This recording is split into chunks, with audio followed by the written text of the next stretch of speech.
मेरा विधायक ने मेरे घर के सामने कार्यक्रम की शुरुआत किया गया। सूरत के उधना विधायक मनु पटेल ने अपने मत विस्तार क्षेत्र में लोगों से मुलाकात की। मनु पटेल ने अपने क्षेत्र के लोगों की समस्याएं डायरी में लिख रहे हैं। सूरत के उधना धारा सदस्य मनु पटेल बूथ बूथ जाकर लोगों की समस्याएं जानने का प्रयास करेंगे। उधना विधायक को अपने दरवाजे पर देखकर लोगों में भी उत्साह का माहौल देखा गया। सुबह सुबह बड़ी संख्या में मेरे विधायक मेरे प्रांगण में कार्यक्रम में शामिल हुए।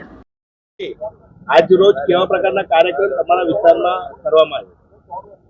આજે 164 ઉધના વિધાનસભાની અંદર અમે એક નવતર પ્રયોગ અમલમાં મૂકવાની કોશિશ કરી રહ્યા છીએ।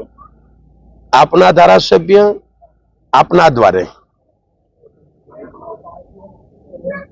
આપના ધારાસભ્ય આપના દ્વારે એનો હેતુ એ છે કે મારે દરેક સોસાયટીમાં દરેક બૂથોમાં અમારે ફરવું છે। મારે મારી ટીમ લઈને આ તો ભારતીય જનતા પાર્ટીની આ આપણી ટીમ લઈને દરેક સોસાયટીની અંદર આપણે જવાના છીએ।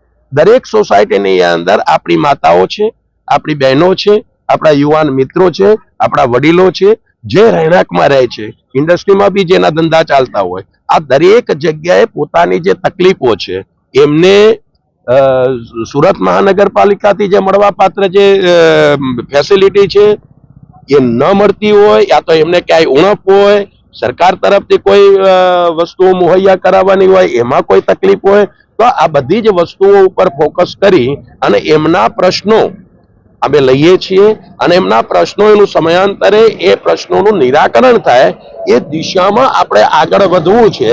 એટલે મારા 164 ઉધના વિધાનસભાના 242 બૂથોની અંદર દર રવિવારે અમે આપણા ધારાસભ્ય આપણા દ્વારે એ પ્રોગ્રામ અંતર્ગત અમે અહીંયાથી આગળ વધ્યા છીએ। આ શરૂઆત અમે એની કરેલી છે। આ શુભ શરૂઆત છે અને આ શુભ શરૂઆતની અંદર આ સોસાયટીની અંદર કે જે સોસાયટી જીઆઈડીસી ના કેમ્પસની બહાર બાજુમાં આવેલી છે અને આ સોસાયટીની અંદર અમે સર્વપ્રથમ એટલા માટે અહીંયા શરૂઆત કરી છે। અમારો પહેલો શરૂઆત અહીંયાથી એટલા માટે કરી છે કે આ વિસ્તારની ઘણી બધી સમસ્યાઓ મારા નજરમાં આવી છે, મારા ધ્યાનમાં આવેલી છે। એટલે આપણે એવું જ વિચાર્યું છે કે આપણે વોર્ડ નંબર 29 ની શુભ શરૂઆત આ વિસ્તારથી આપણે કરવી છે। વોર્ડ નંબર 29 ના બીજા ઘણા બધા બૂથો છે, એ ઘણા બધા બૂથોમાં આવતા રવિવારે બી જઈશું। અત્યારે 5-7 બૂથોમાં આજે ફરવાના છીએ। આવતા રવિવારે બીજા એમ કરતા કરતા દરેક વિસ્તારના દરેક વોર્ડના દરેક બૂથોની અંદર આ અમારી ટીમ ફરવાની છે અને દરેક વિસ્તારની જે નાની મોટી સમસ્યાઓ છે એ સમસ્યાઓને મહાનગરપાલિકામાં રજૂઆત કરીને, ઝોનમાં રજૂઆત કરીને, રાજ્ય સરકારની હશે તો ત્યાં રજૂઆત કરીને આપણે એનું નિવારણ લાવી શકીએ એ દિશાની અંદર અમે આગળ વધી રહ્યા છીએ।